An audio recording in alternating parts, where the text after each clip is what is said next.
आज हम लोग पहला विद्रोह पढ़ेंगे, कौन सा? लिंगागिरी विद्रोह। लिंगागिरी विद्रोह,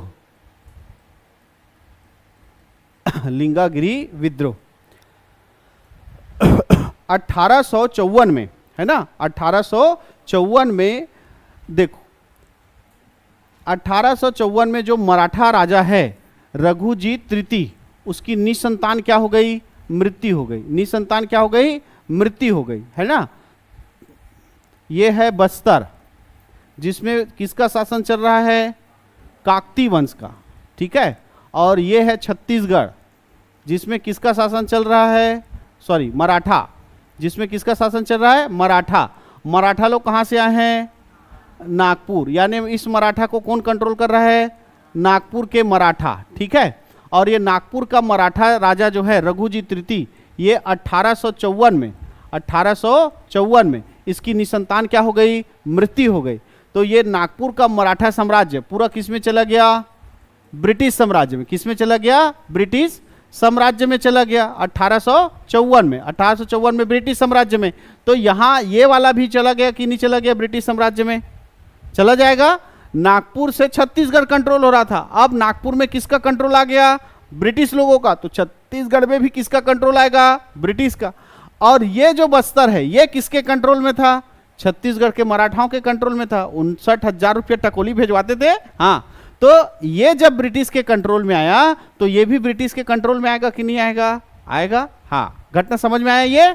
अब इसी का प्रभाव है कौन सा? लिंगागिरी विद्रोह, है ना, कि 1854 में जो नागपुर का भोसला मराठा शासक था रघुजीत तृतीय, उसकी निसंतान मृत्यु हो गई। तो पूरा मराठा साम्राज्य जो है वो किसमें शामिल हो गया? ब्रिटिश। यानी अब ब्रिटिश शासन का हस्तक्षेप डायरेक्ट किस पर पड़ेगा? बस्तर पर पड़ेगा। अब जब तुम लोग अपने हिसाब से रह रहे होंगे और उसमें कोई आकर हस्तक्षेप करेगा तो तुम्हारा दिमाग खराब होगा कि नहीं होगा? है नहीं? तुम अपने रूम में मस्त अपना पर्सनल सेपरेट रहते हो जी, 4 दिन बार मम्मा के लेकर आ जाते तो 2 दिन बने लगते, और बाद फिर इरिटेट होना क्या हो जाता है? चालू हो जाए। होता है कि नहीं होता है?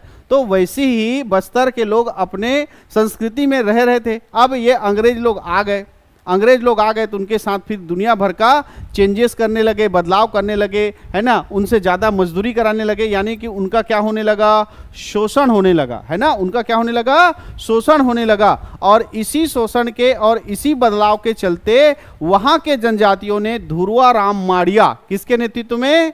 धुर्वाराम माड़िया, इसके नेतृत्व में क्या कर दिया? विद्रोह कर दिया। और इस विद्रोह में प्रमुख रूप से भाग लिया था किस जनजाति ने? दोरला जनजाति ने। किस जनजाति ने? दोरला जनजाति के लोगों ने भाग लिया था और धुर्वाराम माड़िया इसका नेतृत्व कर रहा था। और दोनों जब ये विद्रोह हुआ, और इधर कौन है? किसका विद्रोह कर रहे हैं हम लोग? ब्रिटिश सरकार का विद्रोह कर रहे हैं। तब 3 मार्च 1856 को 3 मार्च 1856 को धुर्वाराम माड़िया के नेतृत्व में जनजाति और इधर कौन थे? अंग्रेज। इनके बीच हुआ कौन सा? चित्तलवार का युद्ध। कौन सा युद्ध हुआ? चित्तलवार का युद्ध।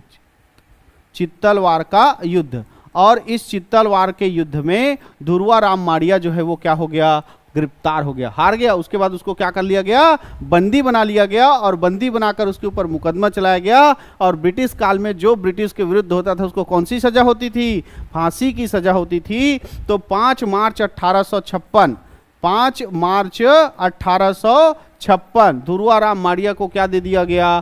फांसी दे दिया गया। और यही धुर्वाराम माड़िया बन गया छत्तीसगढ़ का दूसरा शहीद। छत्तीसगढ़ का दूसरा शहीद। कल छत्तीसगढ़ का पहला शहीद पढ़े थे पिछले क्लास में, कौन था? गेंद सिंह। कौन था? गेंद सिंह। और आज छत्तीसगढ़ का दूसरा शहीद हो गया कौन? धुर्वाराम माड़िया। और ये जो विद्रोह है ये 1857 की क्रांति के आसपास हो रहा है। 1857 की क्रांति पूरे भारत में हुई, उससे पहले 1856 में, है ना, 1856 में जो है हमारे छत्तीसगढ़ में क्या हो गया था? लिंगागिरी विद्रोह। इसीलिए इसकी तुलना 1857 की क्रांति से करते हुए इसे छत्तीसगढ़ का महान मुक्ति संग्राम कहा जाता है। क्या कहा जाता है? महान मुक्ति संग्राम। तो किस विद्रोह को महान मुक्ति संग्राम कहा जाता है? तो कौन सा विद्रोह है? लिंगागिरी विद्रोह। कौन सा विद्रोह है? लिंगागिरी विद्रोह। समझ में आ गया? तो 1854 में जो मराठा शासक था उसकी निसंतान मृत्यु होने के बाद पूरा मराठा साम्राज्य किसमें चला गया? ब्रिटिश शासन में चला गया। और इसका प्रभाव यह हुआ कि बस्तर में भी पूरा क्या लागू हो गया? ब्रिटिश शासन लागू हो गया और वहां के जनताओं का शोषण होने लगा। तब जनता ने या वहां के जनजातियों ने, खास करके दोल्ला जनजाति के लोगों ने धुरवाराम माड़िया के नेतृत्व में क्या कर दिया? विद्रोह कर दिया। तब जनजातियों के बीच में, जिसका नेतृत्व धुरवाराम माड़िया कर रहा था, और ब्रिटिश सेना के बीच युद्ध हुआ। कौन सा युद्ध कहलाया? चित्तलवार का युद्ध। इसमें जो जनजाति लोग पराजित हो गए और उसका नेतृत्व करता था धुरवाराम माड़िया, उसको बंदी बना लिया गया, उसके ऊपर मुकदमा चला और 5 मार्च 1856 को उसको क्या दे दी गई? फांसी दे दी गई। और यही धुरवाराम माड़िया बना क्या? छत्तीसगढ़ का दूसरा शहीद। और इसी लिंगागिरी विद्रोह को जो 1856 में घटित हुआ है, इसको छत्तीसगढ़ का महान मुक्ति संग्राम कहा जाता है, क्योंकि इसी समय हुआ था भारत का पहला स्वतंत्रता संग्राम। कौन सा? 1857 की क्रांति। आगे चलें। चलो अगला पढ़ेंगे कोई विद्रोह। कोई विद्रोह। कोई विद्रोह। देखो कोई क्या होता है? दोरली भाषा में पहाड़ों में रहने वाले आदिवासियों को क्या कहा जाता है? कोई कहा जाता है ना। ये हमारा वाला कोई नहीं है कि कोई आएगा तो कोई जाएगा तो कोई विद्रोह हो गया, ऐसा वाला नहीं है ना। दोरली भाषा में पहाड़ में रहने वाले लोगों को क्या कहा जाता है? कोई कहा जाता है। अब पहाड़ में बड़ा बड़ा अच्छा क्या होता है? लकड़ी होता है, पेड़ होता है नहीं, जिसका फर्नीचर बनाने में, घर बनाने में या पर्सनल यूज करने में बहुत ज्यादा क्या होता है? वो लकड़ी उपयोग होता है। अब बस्तर में किसका शासन चल रहा है? ब्रिटिश लोग। काकती राजा बैठा है, लेकिन पूरा शासन अब किसका चल रहा है? अंग्रेजों का चल रहा है। तो अंग्रेजों ने देखा कि बस्तर में लकड़ी जबरदस्त है, साल और सैगोन, तो इसको काटो, हमारे घर का क्या बनाएंगे? फर्नीचर। ऐसा मैं नहीं, कौन बोल रहा है? अंग्रेज लोग। कि लकड़ी को काटो, बस्तर का साल और सैगोन को पूरा भेजवाएंगे लंदन और वहां बना के सोफा बेचेंगे मस्त, ऐसे कर। तो ब्रिटिश शासन के वन नीति के कारण और लगातार वनों के कटाई के कारण वहां के देखो बस्तर पूरा क्या है? जनजाति बहुल्य है। और उस जनजाति किसको कहते हैं? जो वनों पर क्या होते हैं? निर्भर होते हैं, है ना। वनों पर क्या होते हैं? निर्भर होते हैं, जो वनों पे निवास करते। तो वनों पे रहोगे तो पूरा जो जीवन है, दिनचर्या है, वो किस पर निर्भर रहेगा? वन पे निर्भर रहेगा, है नहीं। हम भूख लगते थे, हम चल देते रेस्टोरेंट, बर्गर, पिज्जा, और नहीं गार्डन करे गुपचुप खाई चल देते है कि नहीं है। लेकिन जो जनजाति लोग हैं वहाँ थोड़ी सांवरिया वाला गुपचुप लगा के बैठा है जंगल में, है कि नहीं। तो उनका पूरा जो दिनचर्या है, उनको भूख लग रहा है तो पेड़ में ही जाएंगे, कुछ फल वगैरह खाएंगे। जानवर पालते हैं तो उनके लिए भी लाना है। कहे जाए तो पूरा दिनचर्या किस पे निर्भर करता है? उनका जीवन किस पे? वनों पे। और अंग्रेज लोग वनों का धड़ाधड़ क्या कर रहे थे? कटाई कर रहे थे, साल और सैगोन का। इसी कटाई और नए वन नीति के चलते वहां के जनजातियों ने क्या कर दिया? विद्रोह कर दिया। किसके नेतृत्व में? नागुर दुर्ला के नेतृत्व में। नागुर दुर्ला ये कौन था? पोते केले का जमींदार, है ना। ये पोते केला क्षेत्र है, पोते केला का जमींदार, ठीक है। पोते केला का क्या था? जमींदार, ठीक है। अब इसको दो लोग क्या कर रहे थे? सहायता कर रहे थे। दो इसके मित्र थे, वो सहायता कर रहे थे। एक था भोपालपट्टनम का जमींदार, भोपालपट्टनम का जमींदार, और एक था भेजी का जमींदार। ये क्षेत्र है ना बस्तर में, जैसे हमारे यहाँ क्षेत्र है छुईकदान है, गंडई है, वैसी ही बस्तर में क्षेत्र है। एक है कौन सा? पोतेकेला का जमींदार, एक है कौन सा? भोपालपट्टनम का जमींदार, और एक है कौन सा? भेजी का जमींदार। भोपालपट्टनम के जमींदार का नाम था राम भाई, और भेजी के जमींदार का नाम था जुग्गा राजू, ठीक है। तो इनके नेतृत्व में अब वनों की कटाई हो रही थी, जिसका जनजातियों ने क्या कर दिया? विद्रोह कर दिया और नारा दिया कि अगर अंग्रेज लोग एक पेड़ काटेंगे तो हम लोग अंग्रेज का एक क्या काटेंगे? सिर काटेंगे, है नहीं। एक वृक्ष उन लोग काटेंगे तो एक मुंडी हम लोग काटेंगे। ऐसा इस जमींदार के नेतृत्व में वहां के जो जनजाति लोग थे उन्होंने क्या कर दिया? विद्रोह कर दिया। यही विद्रोह कहलाया क्या? कोई विद्रोह। तो उन लोग एक ठो पेड़ काटते थे तो इन लोग एक ठो मुंडी काटते थे, है नहीं, अंग्रेज लोग क्या काटे, एक ठो पेड़। तो ये जो कोई भी विद्रोह के विद्रोही थे, इन लोग अंग्रेजों का एक जने का क्या कर देते थे, हत्या कर देते थे। ये इतना तेजी से चला, उधर का वन कटना, इधर का इनका हत्या करना, कि ब्रिटिश प्रशासन परेशान हो गया और उन्होंने अपने वन नीति में क्या किया, बदलाव किया। उन्होंने अपने वन नीति में बदलाव किया और इस तरह से एक कोई विद्रोह, एक कैसा विद्रोह है, सफल विद्रोह है। कोई विद्रोह कैसा विद्रोह है, सफल विद्रोह है। क्लियर है। तो कोई विद्रोह जो है किस लिए हुआ था, वन नीति, नई वन नीति लाने के कारण और बस्तर के जंगलों का, वनों का, पेड़ों का क्या करने के कारण, कटाई करने के कारण वहां के जनजातियों ने किसके नेतृत्व में, नागुर दोरला के नेतृत्व में क्या किया, विद्रोह किया। ये नागुर दोरला कहाँ का जमींदार था, पोते केला का जमींदार था और इसका साथ दिया था भोपालपट्टनम के जमींदार राम भाई और भेजी के जमींदार किसने, जुग्गा राजू ने। और इस विद्रोह के चलते ब्रिटिश प्रशासन को अपनी वन नीति में बदलाव करना पड़ा और इस तरह से ये जो कोई विद्रोह है एक कैसा विद्रोह बन गया, सफल विद्रोह। और ये घटना थी 1859 की। और इस समय राजा कौन था, भैरम देव। इस समय राजा कौन था, भैरम देव। तो कोई विद्रोह कब हुआ था, 1859 को हुआ था और इस समय राजा कौन था, तो कौन था, भैरम देव। क्लियर है। अच्छा, इससे पहले वाले में सन नहीं बताया था क्या, बताया हूं है ना। और इस समय भी राजा कौन था,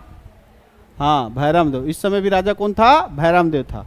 ठीक है। तो भैरम देव के समय लिंगागिरी विद्रोह हो गया, भैरम देव के समय कौन सा विद्रोह हो गया, कोई विद्रोह। अब एक है कौन सा, मुड़िया विद्रोह। कौन सा विद्रोह है, मुड़िया विद्रोह, मुड़िया विद्रोह। और ये भी किस राजा के समय हुआ, हाँ भैरम देव। ये बेचारा जितना राज ने किया है उतना विद्रोह का सामना किया है, इसलिए भैरम देव के शासनकाल को क्या कहते हैं, विद्रोह का काल। भैरम देव के शासनकाल को क्या कहते हैं, विद्रोह का काल। चल, 1876 में एक दीवान था बस्तर का जिसका नाम था गोपीनाथ कपड़दार। क्या नाम था, गोपीनाथ कपड़दार। गोपीनाथ कपड़दार, ये नाम में ही इसके कपट है बेईमान के, है नहीं, गोपीनाथ कपड़दार। ये जो है ना। और एक मुंशी था जिसका नाम था आदित्य प्रसाद। मुंशी था जिसका नाम क्या था, आदित्य प्रसाद। ये दोनों मिलकर, अब राजा भैरम देव वो इसी परेशान है बेचारा, किससे, विद्रोह से, है ना। इसकी रानी चोरी जिसका नाम क्या था, जुगराज कुंवर, वो भी इसके खिलाफ क्या करेगी, विद्रोह करेगी। नाम भस का राजा है, पूरा शासन कौन चला रहा है, ब्रिटिश, है ना। तो इसका फायदा इसके दीवान कौन, गोपीनाथ कपड़दार और मुंशी आदिल शाह कर रहे थे कि जनता, अंग्रेज को क्या चाहिए, पैसा चाहिए। अंग्रेज लोग क्या करवाने आए थे यहाँ, पैसा। तो इन लोग अंग्रेजों की नीतियों को लागू करते थे, वो भी गलत तरीके से। अंग्रेज लोग जहाँ 20 रुपया लेने बोले, यहाँ ये 30 रुपया लेते थे। अंग्रेज को 20 दिए, 5-5 अपना बांट लिए। ऐसा ये पूरा जनता का क्या कर रहे थे, शोषण कर रहे थे। जनता का क्या कर रहे थे, शोषण कर रहे थे। इसी शोषण के विरोध में जो विद्रोह हुआ उसी को क्या कहा गया, मुड़िया विद्रोह कहा गया। इसी के विरोध में क्या कहा गया, विद्रोह को क्या कहा गया, मुड़िया विद्रोह कहा गया।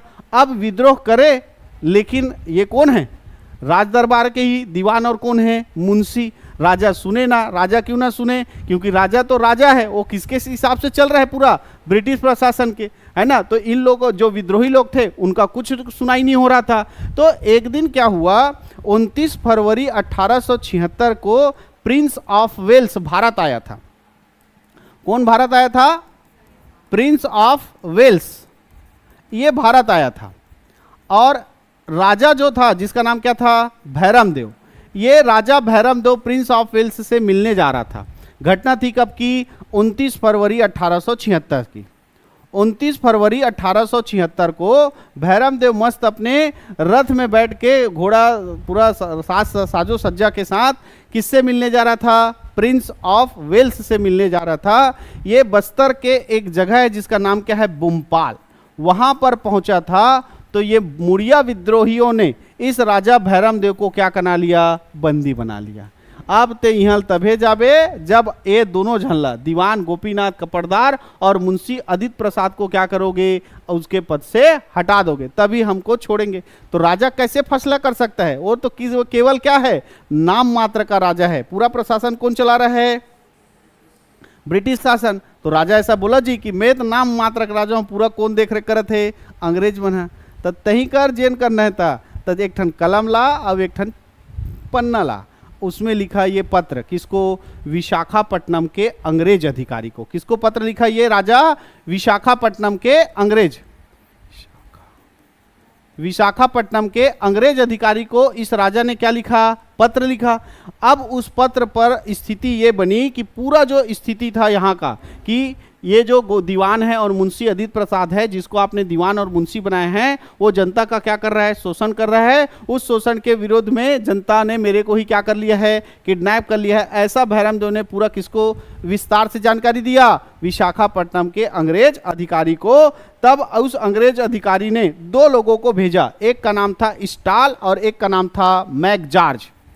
एक का नाम क्या था, स्टाल, और एक का नाम क्या था, मैकजॉर्ज। स्टाल और मैकजॉर्ज। जो स्टाल था वो कोटपाट का कैप्टन था। स्टाल जो था कौन था, कोटपाट का कैप्टन था, और जो मैकजॉर्ज था वो सिरोचा का कैप्टन था, है ना। ये जो है कोटपाट का, कोटपाट का, और ये जो है कहाँ का, सिरोचा का कैप्टन था, सिरोचा का कैप्टन था। इन दोनों को जो है भेजा गया कहाँ, बस्तर क्षेत्र में राजा जो किडनैप था उसके पास, और वहां से उस राजा को छुड़ाया गया और जनता को कहा गया कि हम एक मीटिंग का आयोजन करते हैं जिसमें आपको जो जो प्रॉब्लम है उसको आप बताना, हम उसका क्या करेंगे, सॉल्यूशन करेंगे। ऐसा करके 8 अप्रैल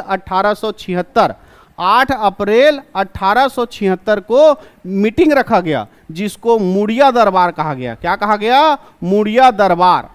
ठीक है। इन दोनों के आने के बाद जो स्टाल और मैकजॉर्ज है, उन्होंने जनजातियों से बात किया, राजा को रिहा कराया और कहा कि हम सब एक मीटिंग करेंगे, उस मीटिंग में आप लोग अपने समस्याओं को बताना, हम उसका क्या करेंगे, निराकरण करेंगे। तब 8 अप्रैल 1876 को मीटिंग रखा गया। उस मीटिंग को क्या कहा गया, मुड़िया दरबार कहा गया। और इसमें ये जब जनता ने क्या बताया, अपना हाल प्रतिहाल बताया, किसके बारे में, दीवान और मुंशी के बारे में। तो इस मुड़िया दरबार में फैसला किया गया कि इस दीवान गोपीनाथ कपरदार और मुंशी अदित प्रसाद को उसके पद से हटा दिया जाएगा। और इस तरह इस मुड़िया दरबार के चलते ये मुड़िया विद्रोह जो है वो क्या हो गया, समाप्त हो गया। समझ में आया मुड़िया विद्रोह। मुड़िया विद्रोह कब हुआ, 1876 में। कौन से राजा के समय, भैरमदेव के समय। कौन यहाँ पर मुख्य विलन था, एक था दीवान कौन, गोपीनाथ कपरदार, और मुंशी का नाम क्या था, अदित प्रसाद। ठीक। अच्छा, इस समय इस मुड़िया दरबार में जो इन विद्रोहियों का क्या कर रहा था, नेतृत्व कर रहा था, उसका नाम क्या था, झाड़ा सिरहा। तो ये इस विद्रोह का क्या कहलाएगा, नेतृत्वकर्ता कहलाएगा। क्या कहलाएगा, नेतृत्वकर्ता। तो मुड़िया विद्रोह का नेतृत्वकर्ता कौन था पूछेगा तो क्या नाम रहे, झाड़ा सिरहा। ठीक है। और इस विद्रोह के लिए जो विद्रोही थे उन्होंने किसको किडनैप कर लिया, राजा भैरमदेव को ही किडनैप कर लिया। किस स्थान पर, भूमपाल नामक स्थान पर। तब इसने विशाखापट्टनम के अंग्रेज अधिकारी को पत्र लिखा। तब कोटपाट का कैप्टन स्टाल और सिरोचा का कैप्टन कौन, मैकजॉर्ज जो है राजा को छुड़ाने के लिए पहुंचा और जनजातियों से मीटिंग के लिए आह्वान किया। तब 8 अप्रैल 1876 को मीटिंग हुआ, जिसको क्या कहा गया, मुड़िया दरबार कहा गया। और इस मुड़िया दरबार में यह फैसला लिया गया कि दीवान गोपीनाथ कपरदार और मुंशी अदित प्रसाद को पद से क्या कर दिया जाएगा, हटा दिया जाएगा। और इस तरह यह मुड़िया विद्रोह क्या हो गया, समाप्त हो गया। क्लियर है। आगे और लास्ट पढ़ेंगे कौन सा विद्रोह, भूमकाल विद्रोह। भूमकाल विद्रोह ये हुआ था 1910 में। राजा था रुद्र प्रताप देव। क्या था, जो राजा भैरमदेव था ना, उसके बाद राजा बनना है किसको, उसके बेटे रुद्र प्रताप देव को। ठीक है। राजा भैरमदेव की जल्दी मृत्यु हो गई, यानी रुद्र प्रताप देव राजा बना, लेकिन उसकी आयु क्या थी, कम थी। 1891 में जब भैरमदेव की मृत्यु हुई तो जो उसका पुत्र था रुद्र प्रताप देव, वो वयस्क नहीं हुआ था, 18 साल पूरा नहीं किया था हमारे हिसाब से, है नहीं। तो वयस्क नहीं हुआ था, इसलिए अंग्रेजों ने ये कहा कि ये अभी प्रशासन संभालने के योग्य नहीं है, इसलिए हम इसका एक प्रतिनिधि नियुक्त करेंगे जो प्रशासन संभालेगा। और उसका नाम रखा, उसका नाम था बैजनाथ पांडा। बैजनाथ पांडा।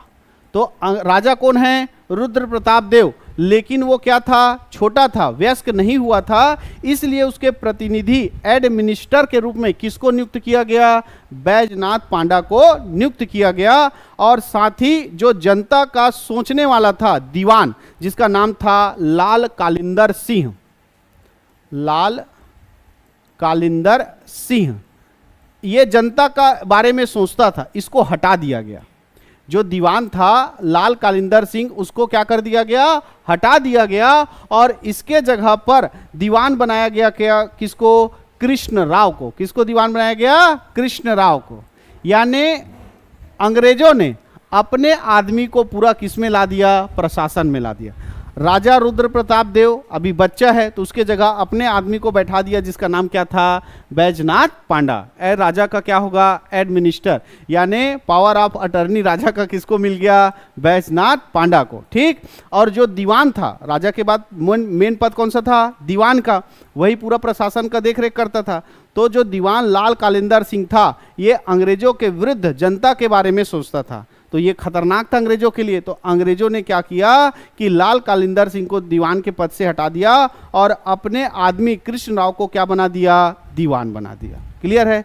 अब ये पूरा अपने आदमी को फिट कर दिए कौन लोग? अंग्रेज लोग। तो इस समय राजमाता थी स्वर्ण कुंवर। राजमाता कौन थी? स्वर्ण कुंवर, है ना। वो जो राजा था ना भैरम देव, उसकी दो पत्नी थी, जुगराज कुंवर और स्वर्ण कुंवर। तो ये स्वर्ण कुंवर जो भी आज्ञा देती थी, तो उसको राज परिवार की है, ये राजमाता है। लेकिन जो सैनिक लोग हैं, जो अधिकारी लोग हैं, कोई भी इसके बात को नहीं मानते। क्यों मानेंगे भाई? क्योंकि सारा आदमी किसका बैठा है? अंग्रेजों का। तो जो राज परिवार है, राजमाता है, उसके बातों का अवहेलना होना तय है। इन सब कारणों से पूरा जनता में क्या होने लगा? असंतोष व्याप्त हो गया कि न तो राज परिवार का सुना जा रहा है, हमारा जो बारे में सोचता था दीवान लाल कालिंदर सिंह, उसको भी पद से हटा दिया गया है। तो पूरा जनता में क्या हो गया? असंतोष छा गया। इसके बाद जो है वहां पर वनों के उपयोग में प्रतिबंध लगा दिया गया। शराब बनाने पर क्या लगा दिया गया? प्रतिबंध लगा दिया गया, जबकि शराब इनका मुख्य व्यवसाय होता था उस समय। ठीक है। तो सब पर क्या लगा दिया गया? प्रतिबंध लगाने गया। जनता पूरा तिलबिला गई, दिमाग खराब हो गया बस्तर के जनता का। 2 फरवरी 1910 पुष्पाल बाजार को जनता ने लूट लिया। 2 फरवरी 1910 पुष्पाल बाजार को जनता ने क्या कर दिया? लूट लिया। पुष्पाल बाजार को लूट लिया, है ना। इसके बाद विद्रोह जो है और धीरे धीरे बढ़ता गया, है ना। और 4 फरवरी 1910 कुका बाजार को लूट लिया गया। 4 फरवरी 1910 को किसको लूट लिया गया? कुका बाजार को लूट लिया गया। ऐसा विद्रोह फैलते गया और 25 फरवरी 1910 को जो नेता नार का जमींदार था गुंडाधुर, उसके नेतृत्व में डाक नगर को लूट लिया गया। 25 फरवरी 1910 किसको लिया गया? डाक नगर को लूट लिया गया। किसके नेतृत्व में? आपका गुंडाधुर के नेतृत्व में जो है किसको लूट लिया गया? डाक नगर को लूट लिया गया। और विद्रोह जो है तेजी से फैलने लगा, है ना। तो तेजी से जब ये विद्रोह फैल रहा था, तो इन लोग जो है एक दूसरे को बताने के लिए, है ना, किसकी प्रयोग करते थे? आम की टहनी का प्रतीक के रूप में किसका प्रयोग करते थे? आम की टहनी का प्रयोग करते थे। टहनी, आम की टहनी का। और औजार के रूप में इन लोग प्रयोग करते थे लाल मिर्च। ठीक है। लाल मिर्च डाल दो, बड़ा बड़ा हथियार चलाने वाला सरेंडर मार। ठीक है। इसके अलावा इन लोग जो है धनुष बाण और मिट्टी के ढेले का उपयोग करते थे। किसका उपयोग करते थे? धनुष बाण और मिट्टी का ढेला। ठीक है। तो आम की टहनी को हम लोग छत्तीसगढ़ी में क्या बोलते हैं? डारा, है नहीं। और मिर्ची को क्या बोलते हैं? मिरी। मिर्ची को क्या बोलते हैं? मिरी। तो इन लोग प्रतीक के रूप में, औजार के रूप में किसका उपयोग करते थे? डारा मिरी का उपयोग करते थे। ऐसा एक बार ऑप्शन में था। तो ध्यान से हिंदी के चक्कर में मत रहना, छत्तीसगढ़ी भी पढ़ना कि आम की टहनी और लाल मिर्च, साथ में धनुष बाण और मिट्टी के ढेले का इन लोग औजार और किसके रूप में प्रयोग करते थे? प्रतीक के रूप में प्रयोग करते थे, जिसको छत्तीसगढ़ी में क्या कहा जाता है? डारा मिरी कहा जाता है। पूरा अंग्रेज प्रशासन परेशान, क्योंकि इन लोग जगह जगह क्या कर रहे हैं, लूटपाट कर रहे हैं। तब एक अंग्रेज अधिकारी था जिसका नाम था कैप्टन गेयर।